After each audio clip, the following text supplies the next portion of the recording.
मंगल भवन अमंगल हारी। मंगल भवन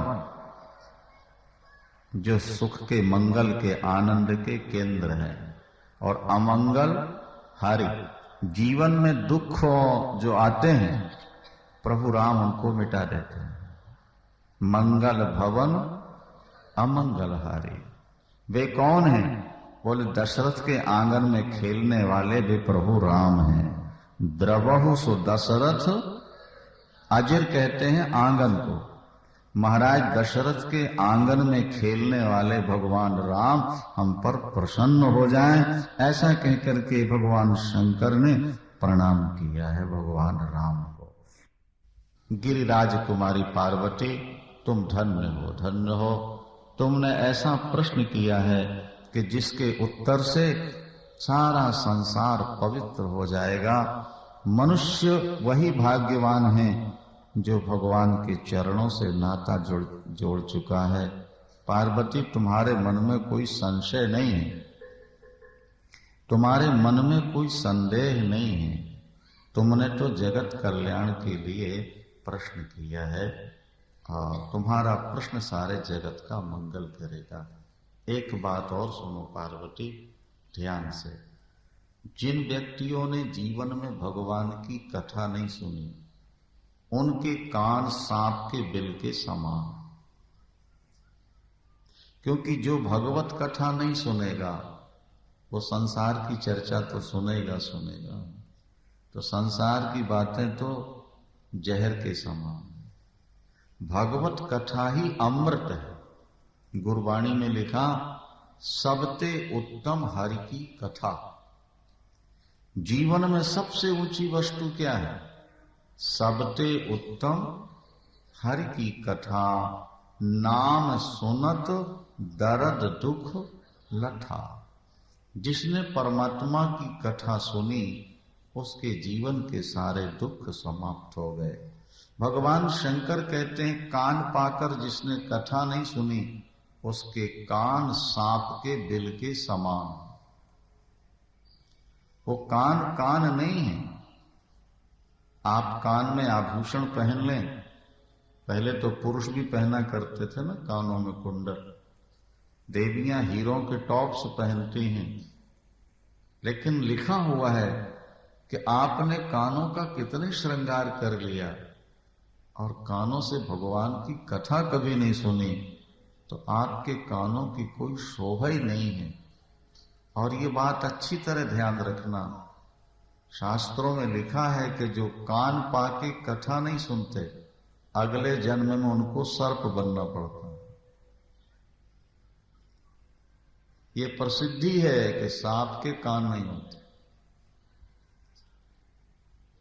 उस मनुष्य को सर्प बनना ही पड़ेगा जिसने मानव जीवन प्राप्त करके कभी भगवान की कथा नहीं सुनी। जिन हरि कथा सुनी नहीं काना,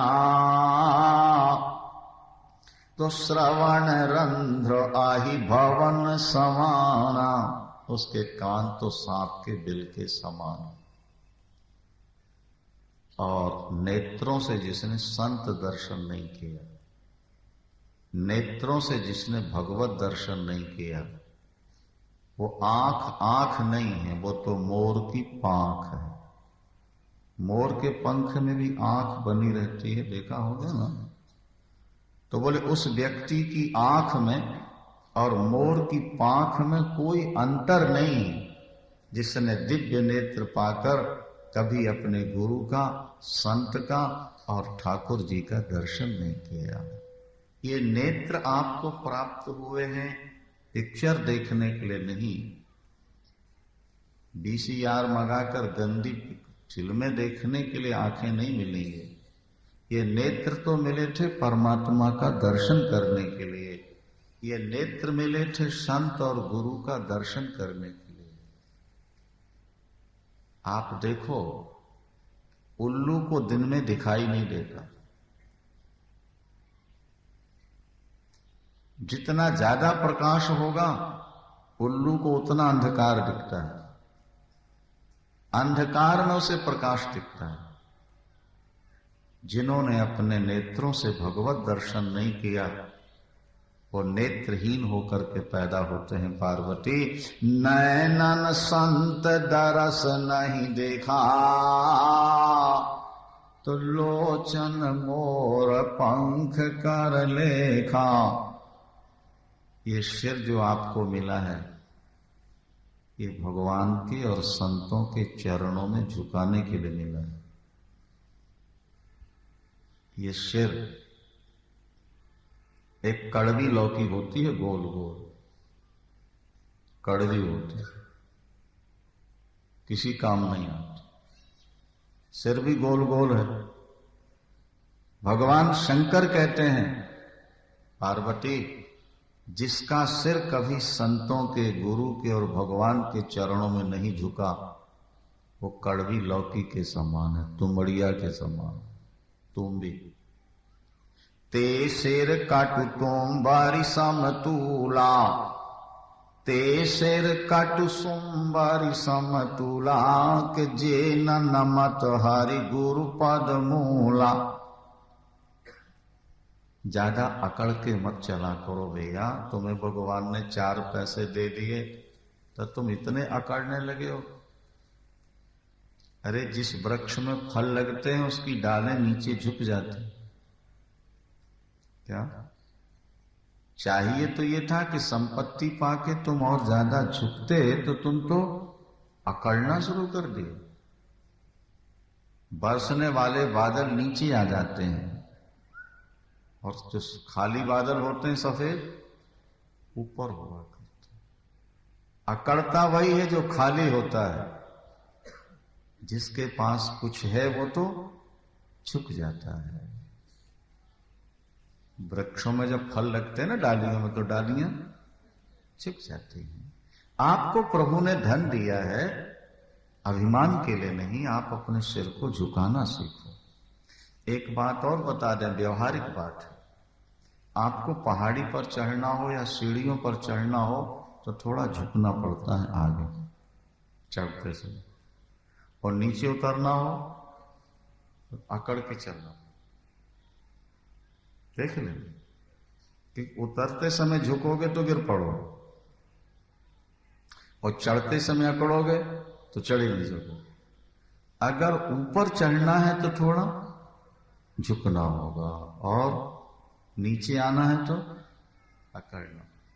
इसका मतलब है कि तुम अकड़ोगे तो नीचे जाओगे और झुकोगे ऊपर चले जाओगे।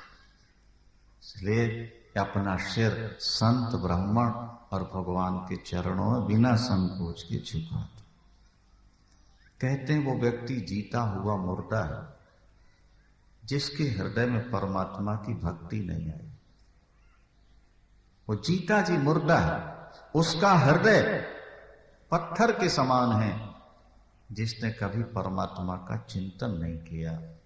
जो भगवत कथा सुनते कभी गदगद नहीं हुआ वो हृदय नहीं है, वो तो लोहे से बना हुआ हृदय है। बड़ी सुंदर बात कहते हैं। और जिह्वा जो आपको प्राप्त हुई है ये निंदा चुगली के लिए नहीं है, गपशप के लिए नहीं है। गुरु नानक देव जी कहते हैं, हरि का नाम जपो मन मेरे, और नानक पावो सुख घनेरे। जहां मात पिता गुरु मीतन भाई, मन ऊहा नाम तेरे सदा सहाय। और जाकी सेवा नवनिधि पावे, तासन मूढ़ा मन नहीं लावे। और जो दीखे सो चालन हार, तासंग लपट रहो अंध आधार। रामायण में लिखा है कि जो भगवान का नाम नहीं लेते ना, मरने के बाद उनको चमगादड़ बनना पड़ता है। ये चमगादड़ उल्टा लटकी रहती है, और ये भी सुना गया है कि वो मुंह से खाती है और मुख से ही मल त्यागती है। उसके मल त्यागने का रास्ता ही नहीं होता। ऐसा क्यों? मानो परमात्मा उसको सजा दे रहा है कि मनुष्य बनकर तुमने अपनी वाणी का सदुपयोग नहीं किया, प्रभु का पावन नाम नहीं लिया, गंदी चर्चा करते रहे, इसलिए जिंदगी भर तुम्हारा मुंह गंदा रहा।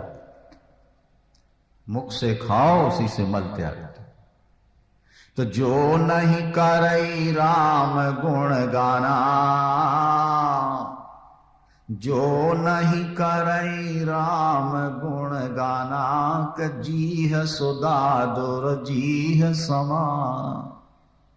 उसकी जीव तो मेंढक के समान है और चमगादड़ के समान है जिसने प्रभु का नाम नहीं लिया। ये वाणी मिली है नाम के लिए, ये पैर मिले हैं सत्संग में दौड़कर जाने के लिए।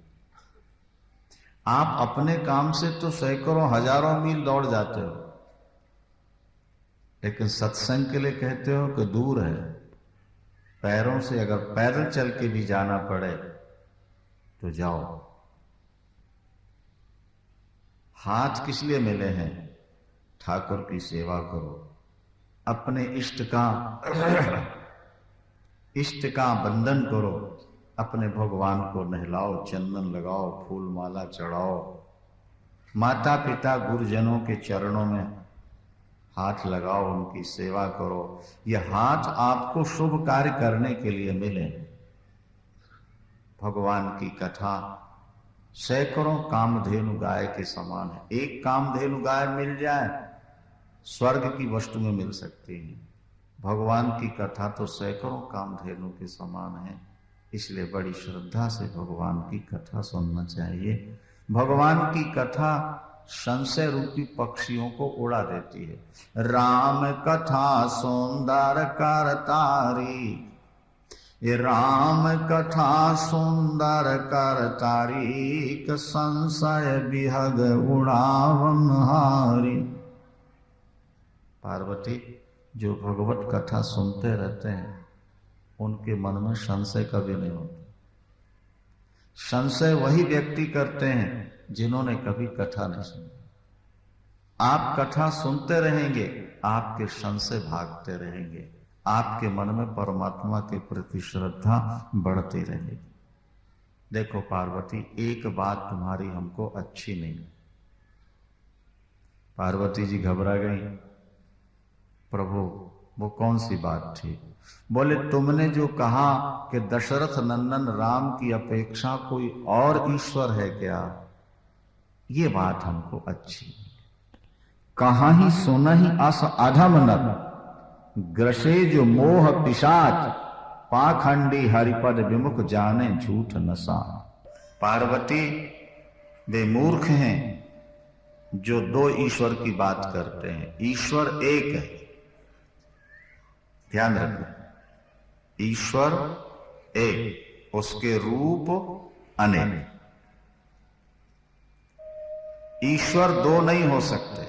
सारे संसार की मिट्टी एक, सारे संसार का पानी एक, अग्नि एक, हवा एक, आकाश एक, तो इनको बनाने वाला एक ही हो। ईश्वर अनेक नहीं है। तो आपके सनातन धर्म में तो बहुत सारे देवी देवता हैं, बोले एक ही अनेक बन गया है। क्या समझा? एक ही अनेक बनता है। अच्छा, ऐसा मान लिया जाए कि एक व्यक्ति वकील भी है, नहीं, उसने LLB की हुई है और MBBS भी किया हुआ है और ज्योतिषाचार्य भी है, क्या, और पहलवान भी है, ठीक है। तो जब वो कचहरी जाएगा तो उसके मुवक्किल क्या कह के बुलाएंगे? वकील साहब। और डिस्पेंसरी में आके बैठ गया शाम को तो डॉक्टर साहब। और अपने ज्योतिष कार्यालय में बैठ गया ज्योतिषी जी महाराज। और अखाड़े में पहुंच गया तो नाम तो चार हो गए, लेकिन व्यक्ति चार है कि एक ही है? बोलो भाई, व्यक्ति एक है, उसमें चार गुण है, इसलिए जब जहां जाता है उसी नाम से पुकारा जाता है। इसी तरह मूल तत्व परमात्मा एक है। महिषासुर को मारने के लिए ज्योति रूप में दुर्गा बना तो मां कह के पुकारने लगे। रावण को मारने के लिए जब वो राम बने तो हम राम पुकारने लगे। कंस को मारने के लिए जब वो कृष्ण बने तो हम कृष्ण पुकारने लगे। मूल में वो एक, एकम सत, ये वेद भगवान की घोषणा। एकम सत, सत तत्व एक। विप्रा बहुधा वदन्ति, ब्राह्मणों ने उनके अनेक नाम। जब जब जैसी जरूरत पड़ी, मान लीजिए महिषासुर ने वरदान मांग लिया कि पुरुष के द्वारा मेरी मृत्यु न हो, और नारी तो अबला होती है, वो तो मुझे मार ही नहीं सकती, और अत्याचार कर रहा है, तो परमात्मा उसको मारने के लिए दुर्गा रूप धारण कर लेते हैं। नर को छोड़कर मेरी मृत्यु किसी से ना हो, अगर रावण ने वर मांगा तो भगवान को राम बन जाना पड़ा। नर और जानवर किसी से मेरी मृत्यु ना हो तो भगवान को नरसिंह बनना पड़ा। आधा नर और आधा सिंह बन गए। लो भाई, तुम्हारी इच्छा पूर्ण कर देते हैं, तुम्हारा वरदान सिद्ध करके मार देते हैं। तो जब जहां जैसी आवश्यकता पड़ी, परमात्मा ने वैसा रूप धारण कर लिया। तो रूप धारण करने से तत्व तो नहीं बदलता। थोड़ा सा आप बुद्धि लगा के बात को सोचें। प्लास्टिक का कारखाना, रॉ मटेरियल एक ही है, और उसी में गुड्डी बन रही, उसी में गुड्डा बन रहा है, उसी से राम की शक्ल बनाई जा रही है प्लास्टिक की, उसी में रावण की बनाई जा रही है, नहीं उसी में कुंभकर्ण, सीता और शूर्पणखा बन रहे हैं। तो शक्लें अलग अलग हैं, लेकिन रॉ मटेरियल उसमें एक है ना, कि अलग अलग है। कुम्हार ने मिट्टी रखी घड़े के चाक के ऊपर, घुमाया और उसी से उसने कुल्हड़ बना दिया मिट्टी का, उसी में सुराही बना दी, उसी से घड़ा बना दिया। तो नाम तो अनेक हो गए, लेकिन तत्व तो मिट्टी एक ही है। इसी तरह परमात्मा एक। जो कहते ना, तुम्हारा भगवान छोटा, हमारा भगवान बड़ा, तुम्हारा भगवान दूसरा, हमारा भगवान दूसरा, ये छोटी बातें हैं, बचकानी बातें होती। ईश्वर अनेक नहीं हो सकते। जरा सा ध्यान से समझेंगे बात को। अच्छा, एक वस्तु का एक ही मालिक होगा तब तो ठीक है, और अनेक मालिक हो जाएंगे तो आपस में कभी झगड़ा होगा कि नहीं होगा? बोलिए। अच्छा ये बताइए, किसी भी ग्रंथ में ऐसा लिखा है कि निराकार साकार में झगड़ा हुआ, कि राम में और खुदा में झगड़ा हुआ, अल्लाह और गॉड में झगड़ा हुआ? ऐसा किसी ग्रंथ में लिखा है? आप बताओ। बहुत दिनों से कथा सुन रहे हैं आप लोग। नहीं, क्यों नहीं हुआ? बोले वो अलग है ही नहीं, तो झगड़ा कहां से होगा? वो एक ही अनेक रूप धारण किए हुए, अनेक नाम अनेक रूप एक निर्धारण कर रहा है, झगड़ा कहां से होगा? वो तो जब अनेक रूप हो तो उनके आपस में झगड़े हो। हाँ ये ठीक है कि आज निराकार को मानने वाले साकार से झगड़ रहे और साकार को मानने वाले निराकार, और यहां तक है कि राम को मानने वाले शंकर भक्तों से झगड़ रहे हैं, शंकर को मानने वाले राम भक्तों से लड़ रहे हैं।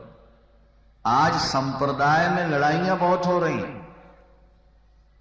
और ये बात देख लो, नास्तिकों के यहां उतने झगड़े नहीं होते जितने झगड़े आज आस्तिकों के यहां हो रहे हैं। धर्म को मानने वाले जितने लड़ रहे हैं, धर्म को न मानने वाले उतने नहीं लड़ रहे। तो धर्म जोड़ने की वस्तु है कि झगड़ने की वस्तु है? और जब हम आपस में झगड़ेंगे ना, तो हमारे देश में कम्युनिज्म आ जाएगा। उसको हम रोक नहीं सकते, समझ लेना। जब दो व्यक्ति लड़ते हैं तो तीसरा फायदा उठाता है। आपने वो छोटी कहानी सुनी होगी, बहुत प्रसिद्ध कहानी। दो बिल्लियों ने नहीं एक रोटी कहीं से प्राप्त कर ली। अब देखो हमारे यहां जानवरों के माध्यम से कैसी सुंदर सुंदर बातें समझाई गई। एक रोटी, दो बिल्ली बंटवारा नहीं कर पा रहे थे। बोले चलो किसी से बंटवारा करा लें। बंदर के पास, बंदर से कहा हमारा बंटवारा कर। उसने तोड़ करके दोनों पल्ले पर रख के उठाया, एक तरफ की ज्यादा थी, उसने तोड़ के ज्यादा खा लिया। बंदर ही ने तोड़ा और जब कुछ ज्यादा खा लिया तो दूसरे पल्ले की वजनदार होगी, तो वहां से भी लेके खा लिया, तो फिर ये वजनदार होगी, तो फिर इसकी तोड़ के खा ली। माने वो तोलते तोलते सारी रोटी बंदर ही खा गया, बिल्लियां यूं की यूं रही। अब देखो ये जानवरों के माध्यम से क्या बात कही, क्या समझे? जब तुम दो व्यक्ति लड़ोगे उसका फायदा तीसरा व्यक्ति उठाएगा और तुम हाथ मलते रह जाओ। इसलिए धर्म को मानने वालों को चाहिए कि वो आपस में लड़ना बंद कर। भगवान शंकर कहते हैं कि जो निराकार है वही साकार है, और जो साकार है वही निराकार है। वही राम है, वही कृष्ण है, वही विष्णु है, वही शिव है। अब जो निराकार वो साकार कैसे होगा? तो भाई पानी निराकार है और बर्फ, तो क्या पानी और बर्फ दो हैं? बोलिए एक है ना। तो जैसे बर्फ और पानी दोनों एक हैं निराकार और साकार रूप में, इसी तरह परमात्मा भी निराकार और साकार दोनों एक है, वो अलग नहीं। अच्छा, लकड़ी में आग जल रही है, आपको दिख रही है, वो साकार है, और लकड़ी के अंदर जो समाई हुई है वो निराकार है। तो क्या जो लकड़ी में समाई है वो और जो प्रकट दिख रही है वो अलग अलग है? एक। आपकी गाड़ियों के ट्यूब अलग अलग होंगे, लेकिन उसमें जो हवा भरी है, बताइए, वो भी अलग अलग है? नहीं। घड़े अलग अलग हो सकते हैं, लेकिन घटाकाश एक। सब में आकाश एक, घट अनेक, लेकिन उसमें आकाश एक। ट्यूब अनेक, लेकिन हवा सब में एक। गैस अनेक है, गैस सिलेंडर चूल्हे, लेकिन जलने वाली आग एक ही। इसी तरह से शरीर अनेक हैं, भगवान के अवतार अनेक हैं, लेकिन मूल तत्व एक। अगर ये बात हमारे आपकी बुद्धि में बैठ जाए, भाई हमारे सनातन धर्म में देखो ना, कोई भगवती दुर्गा को मानता है, कोई गणपति को। आप महाराष्ट्र जाइए, वहां गणपति की विशेष आराधना, और बंगाल चले जाइए भगवती दुर्गा की आराधना ज्यादा मिलेगी। मद्रास चले जाइए भगवान शंकर की ज्यादा आराधना मिलेगी। उत्तर प्रदेश में चले जाइए, वहां आपको भगवान राम का ज्यादा मिलेगा, कहीं भगवान कृष्ण का मिलेगा। ठीक है, अनेक देवी देवताओं को लोग मानते हैं, लेकिन मिलकर आपस में तो रह सकते हैं।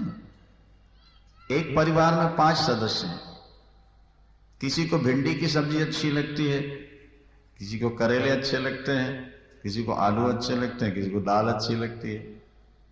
भाई ठीक है, 4-5 प्रकार की चीजें बना दो, अपनी अपनी रुचि की खा पी लेते हैं, पर आपस में मिलके तो रह रहे हैं ना, झगड़ा तो नहीं। भोजन करो तृप्ति के लिए, अपनी रुचि के अनुसार आप भोजन कर लो, तृप्ति आपको हो जाएगी। सब्जी के साथ जो रोटी खाएगा उसका भी पेट भरेगा, और दाल के साथ जो रोटी खाएगा उसका भी पेट भर जाएगा। कोई निराकार को मानता है, कोई साकार को मानता, कोई राम को मानता, कोई कृष्ण को मानता। जहां जिसकी रुचि हो वो मानता रहे, उसी से उसका कल्याण हो जाएगा। पर आप कटुता पैदा करना, हमारा बड़ा देवता तुम्हारा छोटा देवता, ये बहुत ज्यादा बुद्धिमत्ता की बात नहीं होती है। इसलिए भगवान शंकर ने यहां पर कहा कि देखो पार्वती, वेद ने जिसको निराकार कहा है वही साकार बनकर के आया हुआ है। राम राम सच्चिदानंद दिनेशा, और नहीं ता मोह लिशा लवलेशा। भगवान राम सच्चिदानंद परमात्मा है, वही निराकार है और वही साकार। अब देखो गुरबाणी में भी यही बात लिखी है, निर्गुण आप सगुण भी ओही। निर्गुण आप और सगुण भी ओही, और कलाधार जय सृष्टि मोई। निर्गुण आप सगुण भी ओही, वही निराकार है और वही साकार है। जो परमात्मा बिनु पद चलय सुनय बिनु काना, कार बिनु करम करय विधि नाना। के आनन रहित सकल रस भोगी, और बिनु वाणी बता बड़ जोगी। के तान बिनु पारस नयन बिनु देखा, ग्रह ग्राण बिनु बास अशेषा।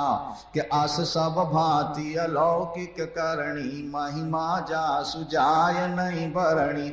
जेहि इमि गावै वेद बुधो, और जाहि धरे मुनि ध्यान। सोई दशरथ सुत भगत हितो, कौशलपति भगवान सियावर राम।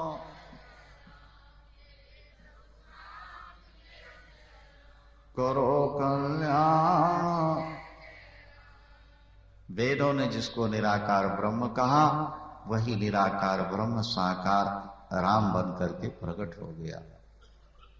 थोड़ा सा आप ध्यान से बात को समझें तो बात स्पष्ट हो जाती है। ये बादल सूरज की किरणों में निराकार बन के रहते हैं। मानसून बादल आकाश में सूरज की किरणों में निराकार, जब बरसना होता है तो साकार बन के आते हैं और बरस के चले जाते हैं। इसी तरह से परमात्मा मूल में निराकार है, लेकिन जब भक्तों का कार्य करना हो, दुष्टों का संहार करना हो, तो वही साकार बन के आता है और भक्तों का कार्य करते चले। तो आखिर मूल में तो दोनों एक हुए ना। इस बात को बुद्धि में बैठाल के रखना है। पार्वती अम्बा ने जब सुना, भगवान शंकर ने भी कहा, काशी में मरते जीव को मुक्ति देना मेरा काम है। आपको बिना भजन किए मुक्त होना हो ना, तो अंत में काशी वास कर लो। ऐसा लिखा है कि काशी में जब जीव मरते हैं ना, तो भगवान शंकर उनके कान में राम सुनाते, और भगवान शंकर जिसके कान में राम सुना दें, उसके सारे पाप खत्म, अज्ञान खत्म, उसको स्वरूप का साक्षात्कार होगा, मुक्त हो जाए। तो पार्वती अम्बा से भगवान शंकर ने कहा कि प्रिय, मरते जीव के कान में जो मैं राम नाम सुनाता हूं, वो भी मेरे प्रभु का ही नाम है। वही भगवान राम दशरथ नंदन बन करके आए, जिनके चरणों में मेरा बार बार प्रणाम। वही रघुवर सब और अंतर्यामी है। और एक बात और कह दी कि राम का नाम धोखे से निकल जाए तो जन्म जन्मांतर के पाप कट जाते हैं। फिर जो प्यार से राम का नाम जपते हैं, सादर सुमिरन जे नर करही, तो भव बारिधि गोपद एव तरही, संसार सागर को अनायास तर जाते हैं। भगवान शंकर के वचन सुन करके पार्वती का संशय निवृत्त हुआ। उन्होंने भगवान शंकर के चरणों में अपना सिर रख दिया और कहने लगी, प्रभु आपके तर्कों से, आपके उपदेश से मेरा संशय निवृत्त हो गया।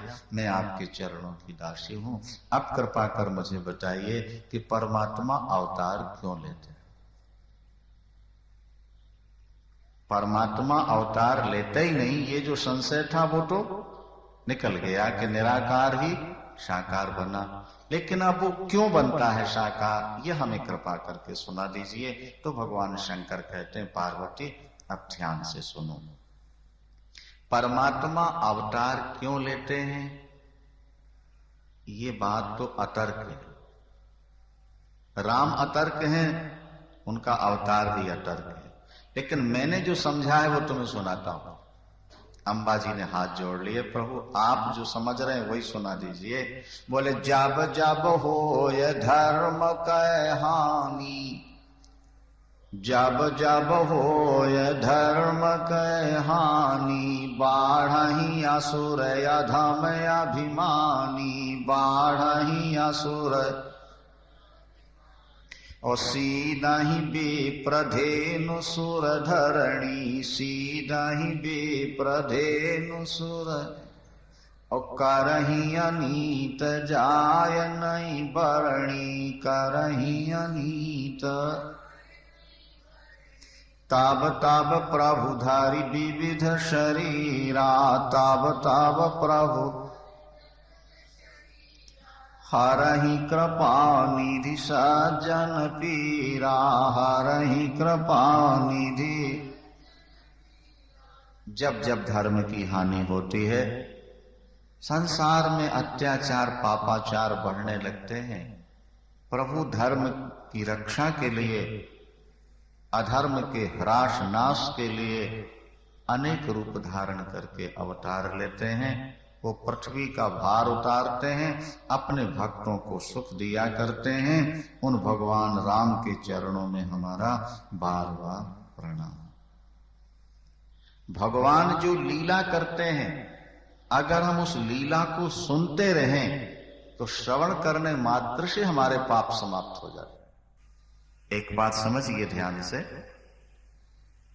वर्षा के गंदे जल में बाल्टी में भरकर, वर्षा के गंदे जल को बाल्टी में भरकर आप चीनी घोलें तो वो निर्मल नहीं होगा, लेकिन जरा सी फिटकिरी घोल दें तो मिट्टी नीचे बैठ जाएगी, जल निर्मल हो जाएगा।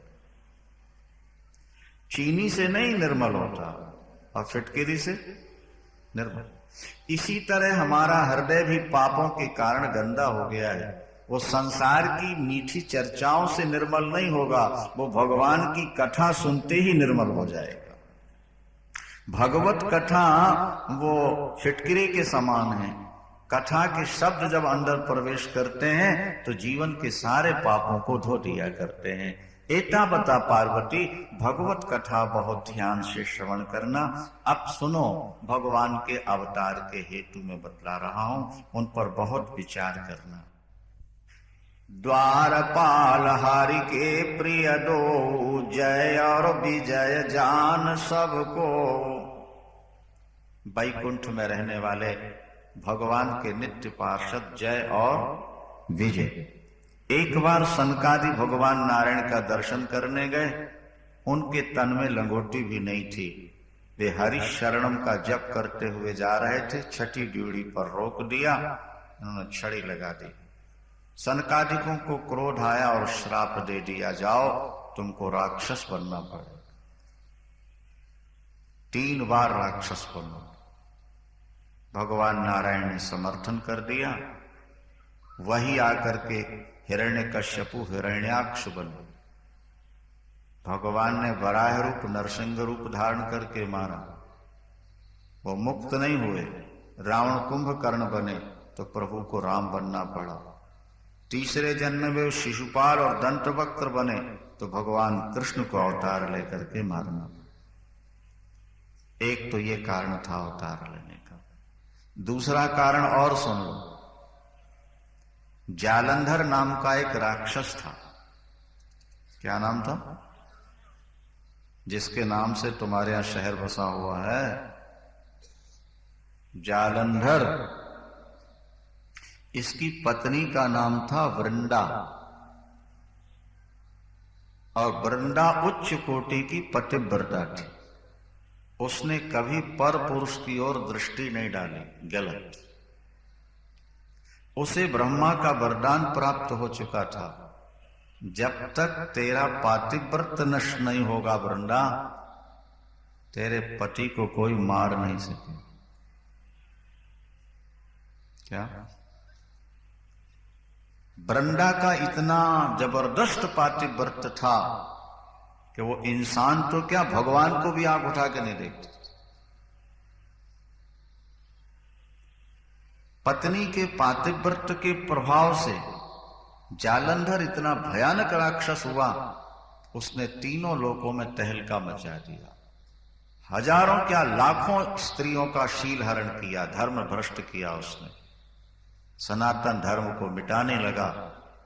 जब कोई साधन उसके मारने का नहीं रहा, एक दिन तो ये स्थिति आ गई महाराज कि जालंधर शंकर बन के पार्वती जी के पास पहुंचे। अंबा पार्वती का सौंदर्य देखते ही वो वहीं जड़ हो गए। अंबा पार्वती ने भगवान विष्णु से कहा कि ये तुम्हारा साला है, समुद्र से पैदा हुआ है जालंधर, और तुमने ससुराल में डेरा डाल रखा है, और ये तुम्हारा साला सारे संसार को परेशान कर रहा है। ये शंकर बन के मेरा अपहरण करने आया था। तो भगवान विष्णु ने कहा, मां, अगर वो शंकर बन के आपका अपहरण करने आ सकता है तो मैं जालंधर बनकर के वृंदा का पातिव्रत नष्ट करूंगा, ताकि दुष्ट का संहार हो जाए। भगवान नारायण ने महाराज जालंधर का रूप बना लिया, और जालंधर का रूप बना करके जब वृंदा के पास पहुंचे, वो पहचान नहीं सकी। पति के रूप में स्वीकार किया। यहां जालंधर भगवान शंकर के द्वारा मारा गया। वृंदा को पता लगा कि विष्णु जालंधर बनकर मुझको ठगने आए, श्राप दे दिया, जाओ तुमने जालंधर की पत्नी का हरण किया, तुम्हारी भी पत्नी का कोई हरण करेगा, मेरा पति तुम्हारी पत्नी का एक बार हरण जरूर करेगा। 4 वेद 6 शास्त्र में बात मिली है, 2 दुख दिए दुख होते है और सुख दिए। वही जालंधर रावण बन गया। तहां जलंधर रावण भयउ रणहति राम परम पदो। एक कल्प में जालंधर को रावण बनना पड़ा और तब भगवान राम बन करके आए। वो श्राप वृंदा के श्राप। एक कारण और सुन पार्वती, नारद श्राप दीन एक बारा, नारद श्राप दीन एक बारा, कलप एक तेहि लगी अवतारा। तो गिरिजा चकित भई सुन बाणी, नारद विष्णु भगत पुनि ज्ञानी। तो काय अपराध रमापति कीना, कारण कवन श्राप मुनि। अच्छा, पार्वती जी के गुरु तो नारद जी थे। तो जब भगवान शंकर ने कहा प्रिय एक बार तुम्हारे गुरुजी ने श्राप दिया नारायण को, इसलिए अवतार लेना पड़ा, तो ना चौंक गई पार्वती जी। मेरे गुरु तो बड़े ज्ञानी और बड़े भगत हैं, उन्होंने ऐसा श्राप कैसे दे दिया? भगवान ने ऐसा कौन सा अपराध किया? मेरे गुरुदेव ने श्राप दिया, ज्ञानी और भक्त होकर के। बोले हाँ पार्वती, दुनिया में ना कोई ज्ञानी है ना मूर्ख है, प्रभु जब जिसको जैसा चाहे 1 मिनट में बना सकते हैं।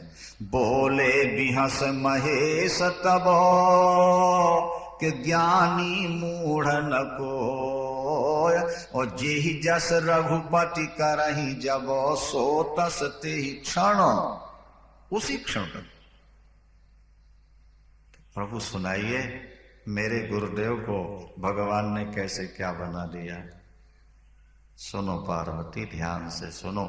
सीताराम सीताराम सीताराम सीता।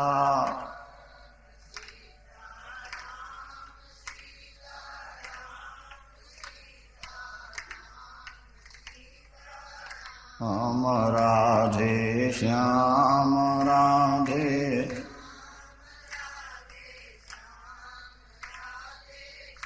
हम राजा राम,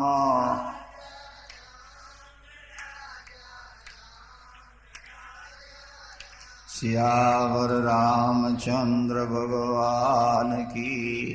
बड़ी सुंदर कथा है, शिक्षाप्रद है। देवर्षि नारद ने भगवान को श्राप कैसे दिया। भगवान शंकर कहते हैं पार्वती, एक बार देवर्षि नारद बीणा बजाते हरिगुणानुवाद गाते हिमालय पहुंचे। भगवती भागीरथी गंगा के किनारे किनारे जा रहे थे। एक बड़ी दिव्य गुफा दिखाई पड़ी उन्हें। गुफा के अंदर प्रवेश किया, बड़ी शांति। सामने भगवती गंगा की धारा प्रवाहित हो रही है और अंदर गुफा है। बड़ी सुंदर जगह, एकांत शांत। देवर्षि जी ने सोचा यहां बैठकर कुछ समय भगवान का ध्यान क्यों न किया जाए। एकांत शांत स्थान परमात्मा के चिंतन के लिए सर्वथा उपयुक्त है। उसी गुफा में बैठ के नारद जी ने समाधि लगाई। पार्वती जी ने कहा कि प्रभु उन्हें तो श्राप है, 2 घड़ी से ज्यादा कहीं बैठ नहीं सकते। बोले भजन करते समय श्राप खत्म हो जाता। सुमिरत हरि ही श्राप गति बाधी, कि सहज विमल मन लागी समाधि। भगवान देवर्षि नारद की समाधि। जब कोई व्यक्ति भजन करता है तो देवराज इंद्र उसमें बाधा डालता है। समझ लीजिए, इंद्र को सबसे बड़ी चिंता अपनी कुर्सी की नहीं। बड़े लोगों को समाज की ज्यादा चिंता नहीं होती, इनको चिंता कुर्सी की होती। ये बात समाज की जरूर करते हैं कि हम समाज के हित के लिए ऐसा कर रहे हैं, लेकिन अगर अंतरंग में देखा जाए तो वो अपनी कुर्सी बचाने के लिए ऐसा कर रहे होते हैं। ज्यादातर ये होता है। लोग कहते हैं साहब हमें सेवा का मौका दीजिए। हमने कहा बिना नेता बने भी तो आप सेवा कर सकते हैं। क्या ये तो केवल एक बात का ढंग होता है लोगों का। क्या हुआ? देवर्षि नारद की तपस्या से इंद्र डर गया। उसने सोचा कहीं मेरी सिंहासन न छीन ले। तप कर, तप के लिए सबसे बड़ी बाधा है काम। तत्काल देवराज इंद्र ने कामदेव को बुलाया। उर्वशी, रंभा, मैना, मेनका, जो दिव्य दिव्य अप्सराएं हैं स्वर्ग में, उनको बुलाया। बसंत ऋतु को बुलाया और कहा कि जाओ देवर्षि नारद का तप भंग करो। तप के द्वारा वो मेरी सिंहासन न छीन ले, इसलिए उसका तप भंग करो। जो आज्ञा। कामदेव बसंत ऋतु और अप्सराओं को लेकर के गुफा के पास पहुंच गए। काम को बढ़ाने के साधन क्या है? तो बसंत ऋतु हो, वृक्षों में पुष्प लटक रहे हो, भौरे गूंज रहे हो और शीतल मंद सुगंध हवा चल रही हो और कोकिल कंठ से कोई सुंदर राग से गीत गा रहा हो और नृत्य चल रहा हो, तो ये काम रूपी आग को बढ़ाने के लिए हवा का काम करते हैं। गंगा की पावन धारा से कलकल की ध्वनि निकल रही है। वे रंभादिक जो अप्सराएं आई, उनके कोयल कंठ थे। वृक्षों में पुष्प आ गए, फल आ गए, भौरे गूंजने लगे और उनके पैरों की नूपुर भी रुनझुन करने लगे और कोकिल कंठ से वो गीत गाते हैं। लेकिन देवर्षि नारद की समाधि नहीं खुली। तब कामदेव ने अपने धनुष पर बाण रखा और चला। लेकिन संयोग की बात सुनिए जरा। कामदेव का बाण देवर्षि के पास तक तो पहुंचा, लेकिन छू नहीं सका, वापस लौट आया। क्यों? इसलिए कि नारद जहां ध्यान लगाए बैठे थे, उसके चारों ओर भगवान नारायण का सुदर्शन चक्र घूम रहा था। बाण वहां तक जाता है और समीप जाके वापस आ। सीम की चाप सके को तासो, अरे सीम की चाप सके को तासु के बड़ रखवार रमापति जासो। ईश्वर जिसकी रक्षा करता हो उसकी सीमा को भी कोई नहीं दबा सकता है। जो परमात्मा का निष्कपट भाव से भजन करते हैं, परमात्मा चारों ओर से उनकी रक्षा करते हैं। यहां काम से रक्षा जो हुई वो नारायण जी के द्वारा, लेकिन नारद को ऐसा लगा कि ये मेरी शक्ति है कि मैंने काम को पराजित कर दिया। आप व्यापार करते हैं और आपको सफलता मिलती जा रही है, तो आप सोचते हैं कि मेरी चतुराई का चमत्कार है, लेकिन शास्त्र संत कहते हैं ये भगवान की कृपा का चमत्कार। क्या समझ? आपकी तरह दूसरे लोग भी व्यापार कर रहे हैं, लेकिन वो पूंजी गंवा करके बैठे हुए। आप सफल हो रहे हो तो ये आपके ऊपर भगवान की कृपा है। लेकिन होता यही है कि जीव भगवान की कृपा को देख नहीं पाते। अच्छा, आपके घर में आता हुआ पावर दिखाई देता है क्या? ये बताओ। लेकिन ये मरकरी, ट्यूबलाइट और ये पंखे और माइक किसके द्वारा चल रहा है? पावर के द्वारा।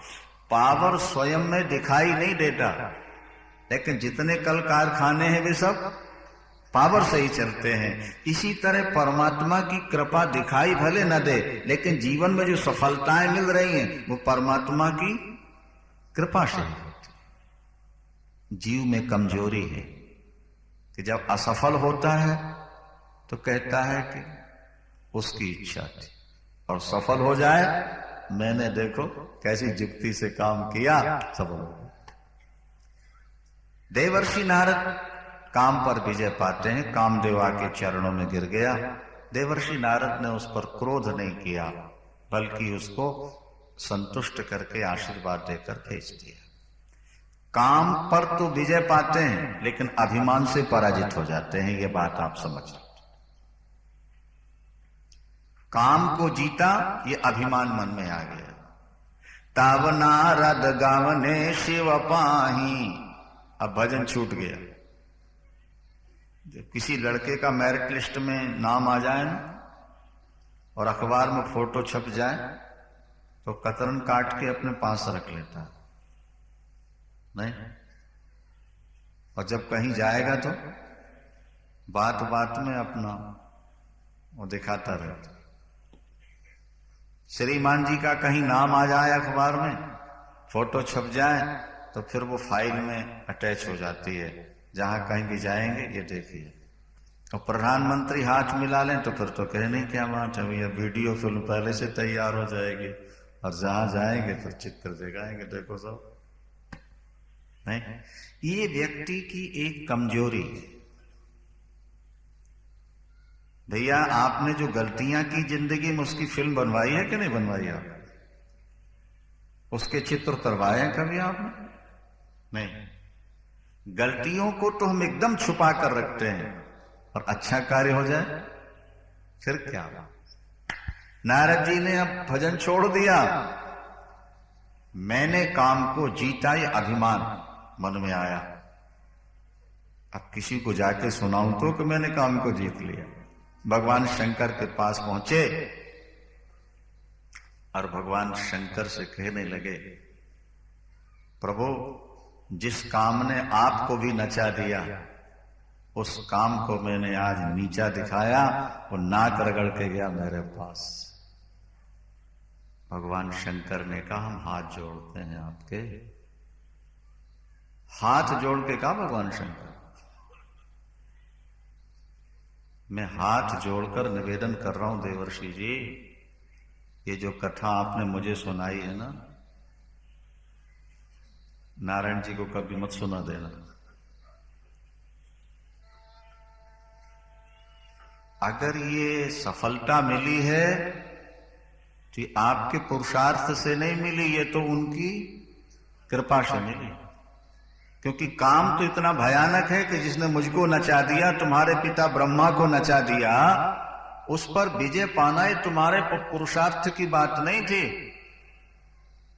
लेकिन नारद जी को ये बात जची नहीं कि देखो सफलता हम पाए और श्रेय उसको दे दिया जाए। चलो पिताजी के यहां चलते हैं। पिताजी के पास पहुंचे और जब सुनाया तो पिताजी ने भी यही बात कही, भगवान शंकर की दोहरा दी कि देखो बेटा, वहां मत कह देना, बाकी कहीं कुछ कहते रहो, ठीक है। नारद जी को ये सब बातें अच्छी, उन्होंने सोचा चलो इस बार चलते हैं वैकुंठ। तो एक बार करताल कर वीणा, और गावत हरि गुण गान प्रवीणा, के सिंधु क्षीर गवने मुनि नाथा, जहां बस श्रीनिवास श्रुति माथा। बहुत ध्यान से सुनेंगे बात को। वीणा बजाते हुए देवर्षि नारद क्षीर सागर पहुंचे भगवान के पास। इससे पहले जब कभी नारद जी जाते थे तो साष्टांग प्रणाम करते थे भगवान को, साष्टांग। अब फिर खड़े होकर के स्तुति करते थे, सजल नेत्र, आंसू गिरते जाएं और स्तुति करते जाते। लेकिन आज जब नारद जी पहुंचे, ना स्तुति की ना प्रणाम की। नारद को ऐसा लगा कि मैं नारायण से भी श्रेष्ठ हूं, क्योंकि नारायण तो बिना लक्ष्मी के नहीं रह पाते हैं, जबकि मैं बाल ब्रह्मचारी और मैंने काम को जीत लिया। तो फिर मैं इनकी स्तुति कैसे करूं? न प्रणाम न स्तुति, जाके सीधे लकड़ी की तरह खड़े हो। अभिमान अकड़ देता है ना व्यक्ति को, अकड़ आ गई।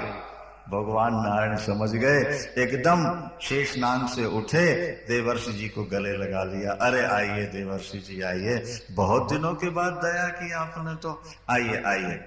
भगवान की सिंहासन पर, शेषनाग पर ही नारद जी बैठे। पहले तो नीचे चरणों में बैठते थे ना, लेकिन आज बराबर से हारसी मिले उठी रामानिकेता, हारसी मिले उठी रामानिकेता, और बैठे आसन ऋषि समेत। भगवान स्वयं मिले, बगल में लाकर बैठे। भगवान तो समझ रहे थे, बहुत दिनों के बाद दया हुई देवर्षि जी, कहां रहे आप इतने दिनों तक? बेतार के तार हो आप तो, हमारे वायरलेस हो, सारी दुनिया का समाचार मिलता रहता है, नहीं? लेकिन बहुत दिनों से आप गायब थे। क्या बताएं नारायण जी, इस काम ने दुनिया को बड़ा परेशान किया। कितने लोग भजन करना चाहते हैं, लेकिन ये बीच में ऐसा अड़ंगा डालता है कि लोगों का मन आप तक पहुंच ही नहीं पाता।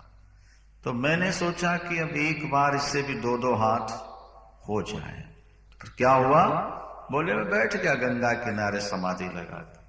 इसके बाद कामदेव आ गया। आपके पास कामदेव पहुंच गया, बड़ा दुर्धर्ष है, बड़ा भयानक है काम तो। बोले अरे नारायण जी, हमारा क्या बिगाड़े? क्या किया उसने? बाण चलाए, फिर कोई असर नहीं हो। नारायण जी आप उस समय वहां होते तो देखते, वो नाक रगड़ के गया मेरे चरणों में। अरे भगवान ने कहा देवर्षि जी, आप तो बाल ब्रह्मचारी हो, काम आपका क्या बिगाड़ेगा? जो आपका स्मरण कर ले उसका भी काम खत्म हो जाएगा। आप जैसे लोगों को काम थोड़ा परेशान कर सके, तो गृहस्थों को तंगाया करता है। नारद जी बोले अच्छा नारायण जी अब चलेंगे। बोलो सिया।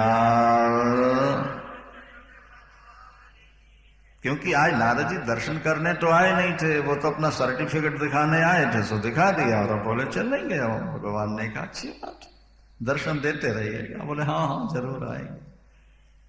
कोई स्तुति नहीं, प्रार्थना नहीं, नम्रता नहीं, चल। भगवान ने सोचा अभिमान का, अभिमान रूपी वृक्ष अभी अभी अंकुरित हुआ है बीज से। वृक्ष छोटा हो तो जल्दी उखड़ जाए और बड़ा हो जाए कठिनाई। अभी अभी गर्भ का अंकुर अंकुरित हुआ है, अभी उखाड़ दो तो ठीक है। पर नारद वहां से चले थे, इतने में भगवान ने मार्ग में 100 योजन का एक दिव्य नगर बनवा दिया। 1 मिनट, जैसे आपका स्वप्न 1 मिनट में बन जाता है आपके अंदर, इसी तरह परमात्मा का संकल्प हुआ और बना, एक दिव्य नगर बना। शील निधि नाम के राजा राज्य करते हैं उसमें। कन्या का नाम है मोहिनी, विश्व मोहिनी। क्या नाम है? सारे विश्व को मोहित कौन करती है? माया। तो वो भगवान की माया ही तो थी, विश्व मोहिनी बन गई वो। नारद जी बगल से निकल रहे थे, नगर में बड़ी सजावट है, चारों तरफ लोग लगे हैं व्यवस्था में। नारद जी ने पूछा भाई क्या बात है, ये सब सजावट कैसे हो रही? बोले महाराज आपको नहीं मालूम? नहीं तो हमारे महाराज की कन्या है, उसका नाम विश्व मोहिनी। महाराज आज तक दुनिया में किस आपने ऐसी शक्ल देखी नहीं होगी, आज उसका स्वयंवर है। वो बड़ा भाग्यशाली होगा जिसके गले में माला। नारद ने कहा कि बड़ी तारीफ हो रही, जरा मैं भी तो चल के देखूं। आग के बगल में घी रखोगे तो पिघलेगा, ज्यादा संपर्क में रहोगे तो विकार कभी न कभी जागेगा। इसलिए शास्त्र कहते हैं कि मर्यादा का अतिक्रमण नहीं। शास्त्र कहते सगी मां बहन और बेटी भी अगर जवान हो, नहीं, एकांत में सदा सदा रहने की आदत छोड़ो, एकदम अकेले नहीं रहना। और नहीं तो मन में विकार जाग जाएगा, वो काम तुमको अंधा बना दे, बाद में भले पछताते रहो। सावधान। नारद जी पहुंचे, राजा ने कन्या को ला करके हाथ दिखाया, उसके हाथ में रेखा पड़ी थी। क्या रेखा पड़ी थी मालूम है? जो यही बरय अमर सोई होई, समर भूमि ते ही जीत न कोई, और सेवय सकल चराचर ताही, के बरय शील निधि कन्या। जय। एक कन्या का विवाह जिसके साथ होगा, सारा विश्व उसके चरणों की सेवा करेगा, वो अजर अमर हो जाएगा, उससे युद्ध में कोई जीत नहीं पाएगा। अरे महाराज, नारद ने सोचा अगर मेरे साथ इसका विवाह हो जाता तो मैं अजर अमर हो जाता, दुनिया मेरी पूजा करती और मैं युद्ध में किसी से पराजित न होता। देखिए अभिमान के कारण कैसे नीचे गिरते हैं। बस राजा से ये कहकर तुम्हारी कन्या सुलक्षणी है, उठ करके नारद जी चल पड़े और मन में विचार करने लगे कि अब ये प्राप्त कैसे हो।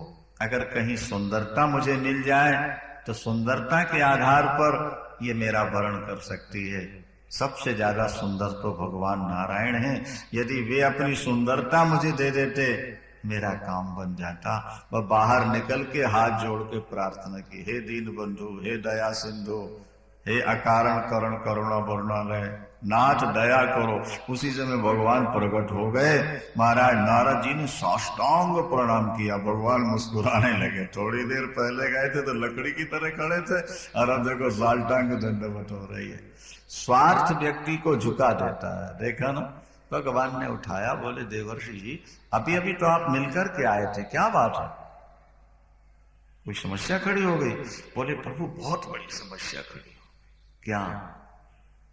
बोले अब विस्तार से नहीं बताऊंगा, नहीं तो टाइम ज्यादा लग जाएगा, बस इतनी कृपा करो अपनी सुंदरता मेरे को दे दो। आपन रूप देव प्रभु मोही, के आन भांति नहीं पावो। ओए आपकी सुंदरता के बिना वो मिलेगे नहीं, और स्वयंवर का समय बिल्कुल हो चुका है, इसलिए प्रभु जरा जल्दी कर दो। जेहि विधि नाथ हो यही तो मोरा, करहु सो बेगी दास मैं। कि जेहि विधि नाथ हो यही तो मोरा, कि करहु सो बेगी दास मैं।